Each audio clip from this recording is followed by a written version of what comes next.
ప్రసాద్ గారు నమస్తే సార్. నమస్తే అండి. ప్రసాద్ గారు, అంటే మనం ఈ మధ్య రెగ్యులర్గా చేయట్లేదు కదా, సో అప్పుడప్పుడు చేస్తున్నాం కాబట్టి నాకేంటంటే సార్, ఒక గత 6 నెలలుగా జరుగుతున్న పరిణామాల మీద ఒక 2 టాపిక్లు అడగాలను సార్. ఒకటి వచ్చేసి మనకి ఆంధ్రాలో మనం చూస్తా ఉన్నాం, చాలా కీలకంగా మారుతుంది ప్రవీణ్ పగడాల గారి యాక్సిడెంట్ కేసు. ఎందుకంటే నేను ఒక వీడియో చేశాను బాలకోటయ్య గారితో. అందులో చేస్తా ప్రవీణ్ పగడాల గారు అంటే తాగి వెళ్తా మృతి చెందారు, యాక్సిడెంట్ అయింది, చనిపోయారు. బట్ దాని మీద ఏంటంటే చాలా గోల చేస్తున్నారని చెప్పినందుకు మన క్రిస్టియన్ సోదరులు అందరూ కూడా పాపం చాలా మనస్తాపం చెంది దాని మీద నన్ను చాలా విపరీతంగా ట్రోల్ చేస్తా ఉన్నారు. బట్ నేను దాన్ని యాక్సెప్ట్ చేద్దాం అంటే మనం ఎవరైనా జడ్జి చేసే పొజిషన్లో మనం లేవు. కాకపోతే ఎందుకు సార్ ఆంధ్రాలో ఎప్పుడు చూసుకున్నా సరే ఈ కులం కానీ మతం కానీ ఎందుకు ఇలా ప్రతిసారి కూడా చాలా సెన్సిటివ్గా చాలా అంటే అవుట్ ఆఫ్ ద ప్రపోర్షన్ ఎందుకు అవుతా ఉంటాయి ఈ ఇష్యూస్ అన్ని కూడా? అంటే శ్రీకాంత్ గారు, మీరు ప్రవీణ్ పగడాల గారు చనిపోయారు కాబట్టి ఆయన ఆత్మ శాంతించాలని అనుకున్నాం. కులాల విషయంలో ఏదైనా కొంచెం ఫ్రిక్షన్స్ ఉండొచ్చు, ఒకరికొకరు ఏదైనా మాట్లాడవచ్చు ఏమో. కానీ సార్, నాకు తెలిసి ఆంధ్రప్రదేశ్ లో మత కలహాలు అంతా అయితే ఒకప్పుడు సమైక్య రాష్ట్రంలో హైదరాబాద్ పరిసర ప్రాంతాల్లో ఏమో తప్ప, వాస్తవానికి విడిపోయిన తర్వాత ఆంధ్రప్రదేశ్ లో ఏ జిల్లాలో కూడా ఇలాంటి వాతావరణం ఉండదు, ఉండబోదు, ఉండడానికి అసలు వెసులుబాటే లేదు. ఎందుకంటే మీరు అక్కడ భాషలకు అతీతంగా అన్న మాటల కన్నా కులాలు మతాలకు అతీతంగా ప్రజలు చక్కగా బతుకుతారు. అయితే కుల ప్రాతిపదిక మీద ఏదైనా ఇటు ఒకటి అవ్వచ్చేమో, కానీ ఇప్పుడు ఉదాహరణకి నెల్లూరులో రొట్టెల పండుగ, ఉమ్, అలాగే కడపలో దర్గాకి మతాలకు అతీతంగా అందరూ వెళ్ళి అక్కడ కలిసి వస్తారు సార్. మీకు తెలుసో తెలియదు. అవును. సో ఈ సుహృద్భావ వాతావరణం తర్వాత మీకు ముఖ్యంగా ఈ క్రైస్తవ సామాజిక వర్గానికి సంబంధించి నేను చాలా వీడియోలు కూడా చెప్తున్నాను. ఉభయ గోదావరి జిల్లాలో వాళ్ళు మత ప్రచారకులుగా వీధుల్లోకి వెళ్ళినా సరే, అరే బాబు ఇక్కడ శివాలయం ఉంది, రామాలయం ఉంది, మీరు వెళ్ళిపోండి, ఇక్కడ వద్దాయా బాబు మీరు వెళ్ళిపోండి అని మర్యాద ఒక్క ఇంచు కూడా తగ్గకుండా వాళ్ళ మర్యాద ఇస్తూనే అక్కడ వాతావరణాన్ని జస్టిఫై చేస్తుంటారు. సో ఎక్కడ అనీవెన్ సర్కమ్స్టాన్సెస్ ఎక్కడ ట్రై అవ్వండి, అనవసరంగా దాన్ని ఆపాదించి అందులో ఆయన తెలంగాణ నుంచి పాస్టర్ గారు ఆడికెళ్ళి రిటర్న్ వస్తూ చనిపోయిన ఉదంతం ఆంధ్రాకి ఏదైనా మకిలి అంటిద్దామన్నా, లేదంటే క్రైస్తవ సామాజిక వర్గం పరంగా ఏదైనా జరిగిపోతుందని ఊహించుకోవడం కూడా ఊహకు అందని విషయం. నేనైతే ఖచ్చితంగా ఒక విషయం చెప్పగలను. ఇప్పుడు ఈ వక్ఫ్ బోర్డు బిల్లు విషయంలో ముస్లిం ఫెటర్నిటీ కొంచెం ఆందోళనకరంగా ఉంది. ఇది ఏమైనా ఇటు తిప్పి పడి తిప్పి చిలికి గాలివాన చేస్తే గట్టిగా అయితే వాళ్ళు నిలబడితే చాలా గట్టిగా ఉంటుంది, ఉమ్, అదైతే వాస్తవం. కానీ ఆడ కూడా అక్కడ ఉన్న దూదేకుల సామాజిక వర్గం కానీ అలాంటి వాళ్ళు మొత్తం వాళ్ళు ముస్లిం అని పోల్చుకోవడం చాలా టైం పడుతుంది మనకి. ఏదో కొంత గుంటూరు ఇట్లా ఏదో వాళ్ళు కొంచెం వేష భాషల్లో చూసి ఏదో అనుకోవచ్చేమో, కానీ మనకన్నా బ్రహ్మాండంగా తెలుగు మాడతారు. ఉమ్, మనకన్నా చక్కగా అసలు మన పండగలప్పుడు వాటిలో కూడా బ్రహ్మాండంగా ఎంటర్టైన్ చేస్తారు వాళ్ళు. అంటే ఐ మీన్ మనేమి ఇది మీ పండగ కాబట్టి ఇలా ఉండాలి అలా ఉండాలన్న నియమం వాళ్ళు ఏముండవు. ఉమ్, వాళ్ళు పద్ధతులుగానే ఉంటున్నారు. ఇక్కడ కూడా జరుగుతున్నవి అవే. దీంట్లో ఏదో డ్రైవ్ అవుదాం అనుకుని, కానీ నాకైతే అర్థమవుతుంది ప్రవీణ్ పగడాల గారిది. మీరు ఒకటి గమనించండి సార్. ఫస్ట్ ఆఫ్ ఆల్, ఒక ప్రైవేట్ వ్యక్తులు వీడియోలు అన్ని రిలీజ్ చేస్తారు. ఉమ్, అండ్ మోర్ ప్రొయాక్టివ్నెస్ అనవసరంగా ఎక్కువగా ఉంది. అది మీడియా ట్రైన్, ఉమ్, యూట్యూబర్స్ కానీ ఎవరైనా సరే ఉమ్, మీరు ఆయన్ని గమనిస్తే ఉమ్, ఆయనో కాదో తెలియదు, ఒక ఉమ్, మాస్క్ వేసుకున్నోడిని, ఒక హెల్మెట్ పెట్టుకున్నోడిని చేస్తూ ఉమ్, కరెక్ట్ గా డూపుని డిప్లై చేసినట్టుగా డిప్లై చేశారు. ఉమ్, చేసి అతని మూమెంట్స్ ని ఇతని మూమెంట్స్ ని ఎవడో అవునో కాదో ఒక కన్ఫ్యూజన్. తర్వాత మోడస్ ఆఫ్ ఆపరెండి చూడండి. ఉమ్, సాధారణంగా ఎవరు చనిపోయినా సరే చనిపోయారా పాపం అని ఒక జాలి ఉంటుంది. ఉమ్, కానీ ఈసారి విపరీతంగా ఈ చనిపోయిన వ్యక్తి చుట్టూ అందరికన్నా ముందే ఒక నెరేటివ్ ని ప్రజల్లోకి చొప్పించి దాని మీద తాగేసాడని, తాగి పడిపోయాడని. అసలు ఉమ్, ప్రవీణ్ గారు తాగుతారో తాగరా కూడా వాళ్ళ భార్యకి తెలుసో తెలియదు కూడా తెలియదు ఎవరికి. ఉమ్, మీరు నిజంగా చెప్పాలంటే ప్రవీణ్ పగడాల గారి గురించి తెలిసిన వాళ్ళు కూడా ఎవరు నోరిప్పి మాట్లాడారు. ఉమ్, అసలు యాక్చువల్గా అలాంటిది ఇప్పుడు మీ ఫ్రెండ్ నా ఫ్రెండ్ అనుకోండి, ఖచ్చితంగా ఏంద్రా మాడుతున్నారు మీరు, వాడి గురించి మీకు ఏం తెలుసు మనం అడుగుతాం అడగమా. ఉమ్, ఇక్కడ సర్ప్రైజింగ్లీ ఎవరు కండెమ్ కూడా చేయట్లేదు. ఇప్పుడు ఒక మనిషి మీద బుల్డోస్ చేసి అతన్ని బదనాం చేస్తున్నారు, అతని ఇండివిజువల్ క్యారెక్టర్. ఉమ్, ఎందుకంటే ఎవరికైనా తెలిసిన వాళ్ళకి ఆయన గురించి తెలిస్తే తెలుస్తుంది. ఆయనకు మూడో నాలుగో కార్లు ఉంటాయి, ఉమ్, డ్రైవర్లు ఉన్నారు. ఆయన నిజంగా తాగాలి అనుకున్నప్పుడు హ్యాపీగా డ్రైవ్ చేసుకుని వెళ్తూ తాగుకుని వెళ్ళొచ్చు కదా నిజంగా ఎంజాయ్ చేయాలంటే. ఉమ్, అది కాన్సెప్టే కాదు. But they want to do some other conspiracy by using some unnecessary names. ఇవాళ మీరు ఆ వీడియో ఫుటేజ్లు మీరు గమనిస్తే కింద మీద అయిపోతారు. పోలీసు వాళ్ళు ఇప్పటికి రిలీజ్ చేయలేదు. ఉమ్, పోస్ట్ మార్టం కూడా ఇంత తాత్సారం జరుగుతుంది మీరు గమనించండి. ఎవరు దీని వెనకాల ఇదంతా ఒక నెరేటివ్ ని నడిపిస్తుందో ఇంత ప్రొయాక్టివ్ గా ఒక అన్నోసరీ స్టోరీస్, కాకన్బుల్ స్టోరీస్ అన్ని అల్లి దాని చుట్టూ నడిపించే కార్యక్రమం చేరలేదు. పైవచ్చు సాధారణంగా డ్రంక్ అండ్ డ్రైవ్ లో అసలు పోలీసులు ఎవడ జేజమ్మలు చెప్పినా ఎవడమాట వినరాలు. డీజీపీ గారు ఫోన్ చేసినా వదలరు.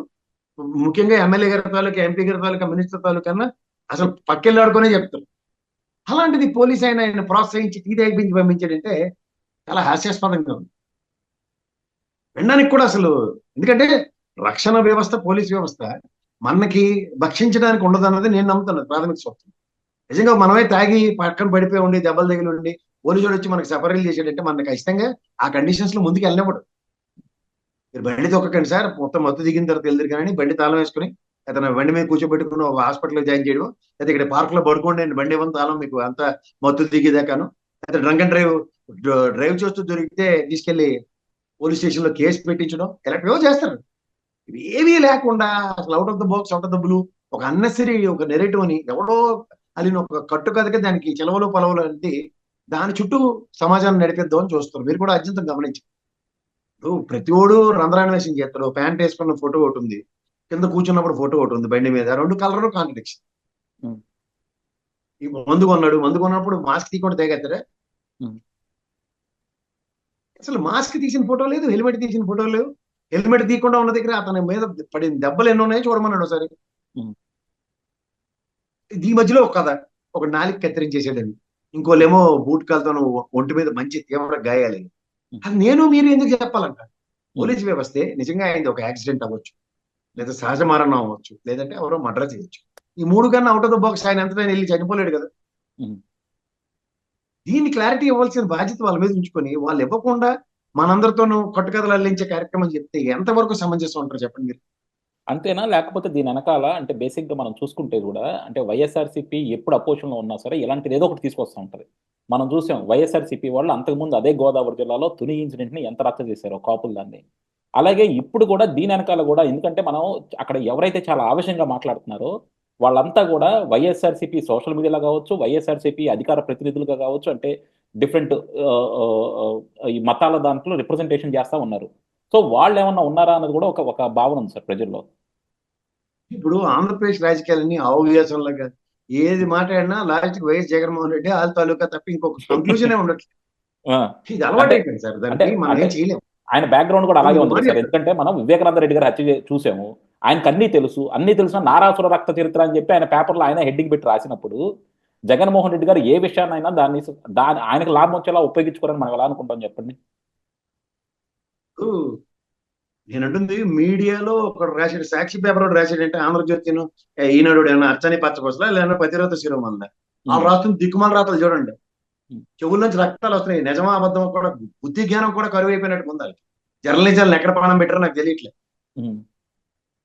నిన్న తిరుపతిలో మీకు ఇది చెప్తాను, ఉద్యోగస్తులను తొలగించింది కూడా సంభ్రమాస్యం.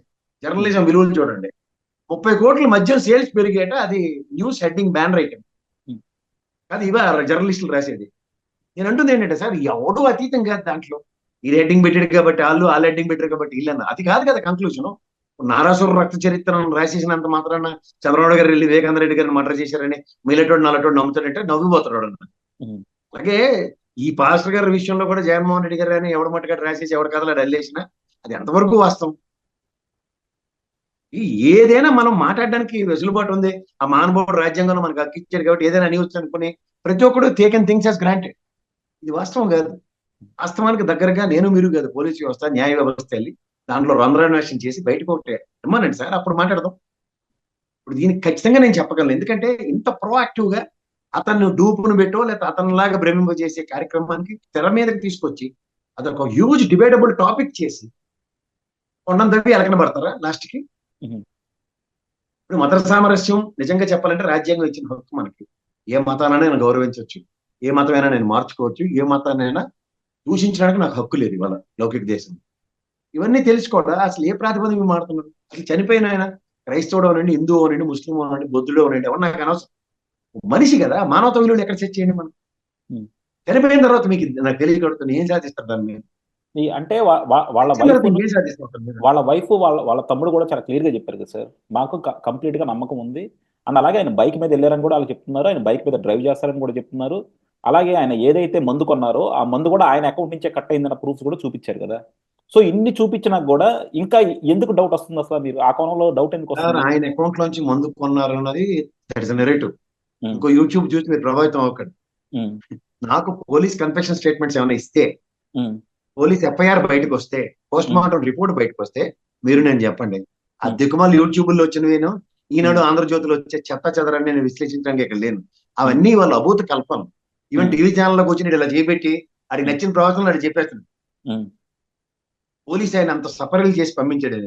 ఆ ఉమ్, జర్నలిస్ట్ అయితే ఖచ్చితంగా చెప్తాడు, "రే, ఏ పోలీసుడు వస్తాడు, నేను ఉమ్, డ్రంక్ అండ్ డ్రైవర్ లో మీరేనా చూడండి ఒకసారి చూద్దాం శుక్రవారం శనివారం ఆదివారంలో ఉమ్, ఎవరికైనా సఫరీలు టీ తాగిపించి మధ్య తాగిపించి ఇలా మంచంలో దేశి పడుకొని రెస్ట్ తీసుకోరా బాబు, తర్వాత బండి స్టార్ట్ చేసుకెళ్ళి చూపించే పోలీస్ ఆయన చూపించండి నాకు." ఉమ్, చెప్తే మనం వినాల్సిన దౌర్భాగ్యం క్రియేట్ చేశారు రాష్ట్రంలో. ఆ ఉమ్, చెత్త చెదరను మనం భరించవలసి వస్తుంది. మీరు అన్నట్టు పాస్టర్ గారి అకౌంట్, బ్యాంక్ అకౌంట్, ఆ అకౌంట్ సంబంధించిన డీటెయిల్స్ నేను ఏదో డైరీ అని ఒక వీడియో కనబడదు. Um, these are all not relevant. ఎందుకు నేను చెప్తున్నానంటే సార్, ఉమ్, ఆయన హత్య ఆయన పరిసర ప్రాంతాల్లో ఇంట్లో జరిగితే ఏదైనా చెప్పొచ్చు. లేదంటే వాళ్ళ భార్య కానీ పిల్లలు కానీ వాళ్ళ అన్నదమ్ములు కానీ ఎవరి మీద అనుమానాలు వ్యక్తం చేసినప్పుడు మీరు చెప్పిన ఈ కాన్స్పిరసీ థియరీస్ అన్ని వస్తాయి. బిఫోర్ దట్ అతనిది మర్డరా లేదంటే యాక్సిడెంట్ ఎస్టాబ్లిష్ చేసినంతగా చెయ్యనంతగా ఈ అకౌంట్స్ ఈ డీటెయిల్స్ అన్ని ఎవరికి కావాలండి అది?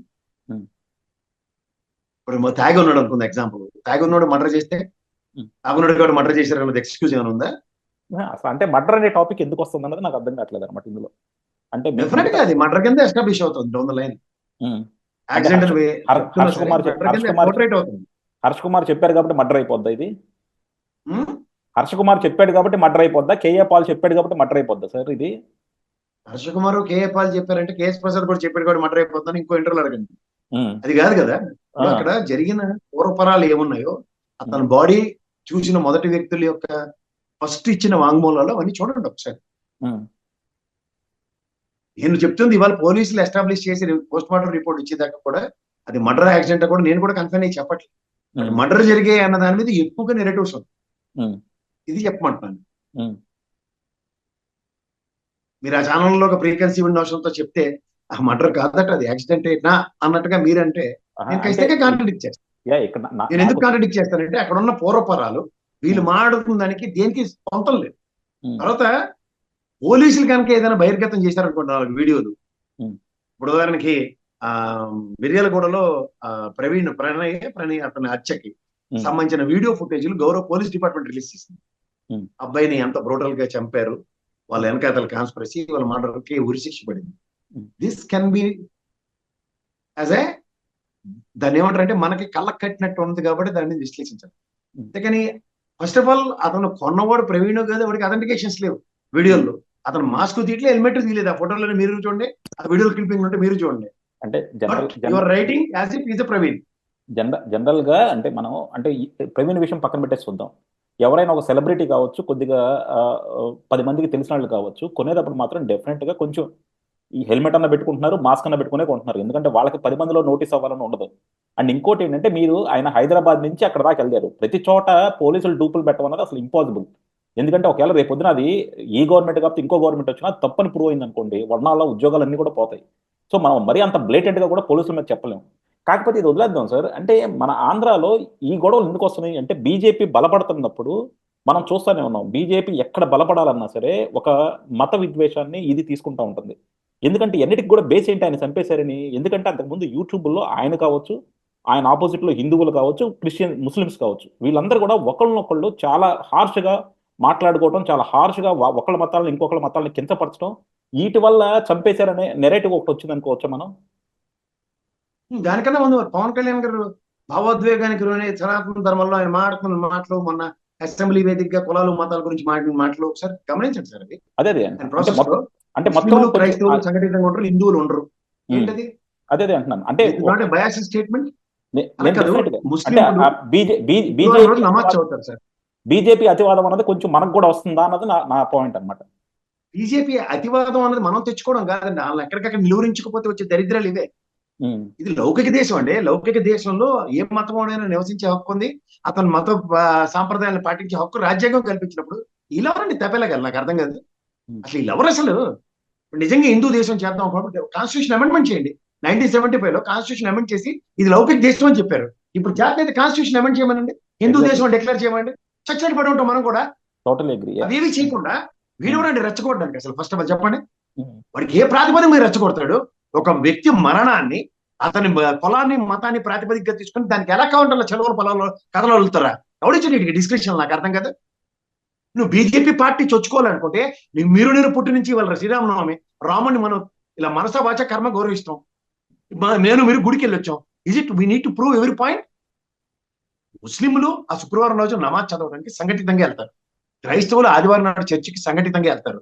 సంఘటితంగా వెళ్ళిన వాళ్ళని చూసి మీరు ఎందుకు జలస? అలాగే తిరుపతి ఆధ్యాత్మిక కేంద్రంలో నాట్లేస్తే 50-70 వేల మంది అగ్రిగేట్ రోజుకుంటారు.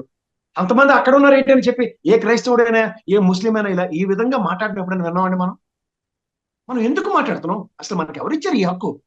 ఎవడు తీసుకుంటాడు ఈ హక్కుని? ఎవడు పడితే అడిగి according to their whims and fancies ఆ డిస్కషన్స్ ఏ ప్రాతిపదిక మీరు తీసుకుంటున్నారు? ఇప్పుడు బీజేపీ నెరేటివ్ అంటే ఏ హిందువులు ప్రొవోక్ చేయడం ఒకటేనా? అంటే మత ద్వేషం, మతాన్ని ద్వేషించడం అన్నదే కాన్సెప్టా? ఇవాళ మన పక్కింటోడు క్రైస్తవుడి కింద మారిన తర్వాత కూడా ఒక వాతావరణంలో మనం ఎలా బతుకుతున్నాం అని నేను మాటకు చెప్తున్నా. నాకు అతనితో ఉపద్రవం లేదు, అతనితో నాకు బాధ లేదు. ఎందుకు లేదు అంటే అతను పని చేసుకుంటాడు, నా పని నేను చేసుకుంటున్నాను. నా పనిలో అతను ఎప్పుడు ఇంటర్వ్యూ అవ్వలేదు, నేను అతని పనిలో ఇంటర్వ్యూ అవ్వలేదు.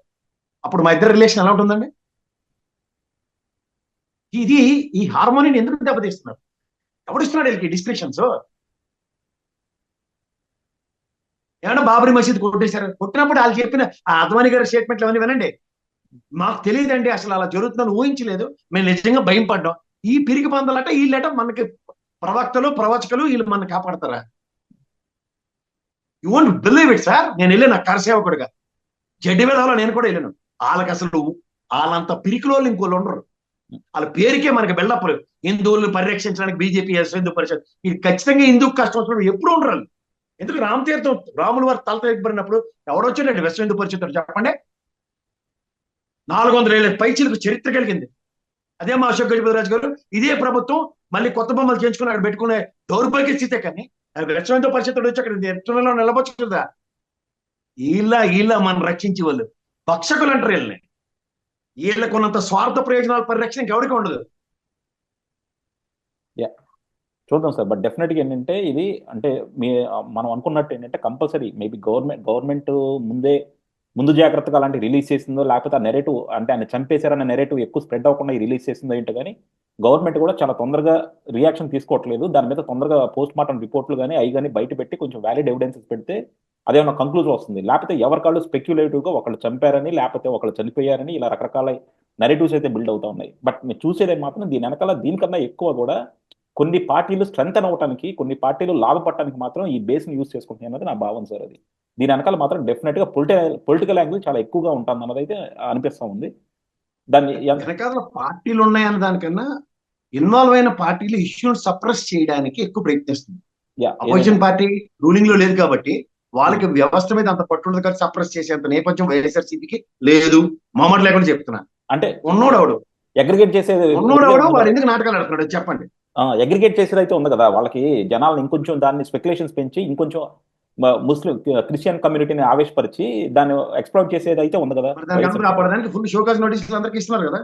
అదే అంటున్నా, చూడాలి. హర్ష్ కుమార్ మీద ట్రిబ్యునల్ బిఎన్ఎస్ పెట్టారు. అదే ఇప్పుడు హర్ష్ కుమార్ మరి చెప్పాడు కదా, ఆయన నేను చూశాను నాకు తెలుసు అన్నారు కదా. చూద్దాం ఇప్పుడు ఆయన ఏ ఎవిడెన్స్ ఇస్తాడు అని. ఫాస్ట్ గారు నాకు తెలుసు, నాకు సికింద్రాబాద్ నేను 3 సార్లు నేను కలిసాను.